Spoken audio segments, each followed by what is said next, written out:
Arizona, homeowner's best friend. And I really liked your tip last segment about watching where the weeds grow, because that tells you where to plant. That was really interesting. Yeah, and there's a lot of things going on there, because in that you're finding that means there's healthy enough soil for growth, there's enough nutrient there for growth, and there's enough water there for growth naturally without any effort from you.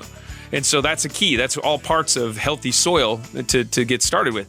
And then you got healthy starts, which is either going to be seed starts or it's going to be plant starts. And for a lot of people, we recommend get plant starts, because when they start seeing the seed sprout, they don't even know which one's the seed and which one's the weed.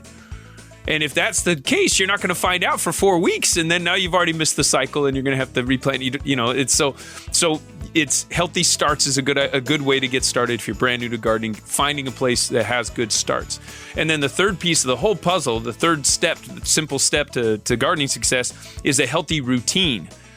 And again, that's kind of comes back to, well, which approach should I take? Raised bed, inside bed, pots, what does that go? Well, it's going to be dependent on you. Where's your routine already something that it can match in with? And that's a lot of the reason why we often recommend just get a garden coach. Find a place, a person that you can really connect with.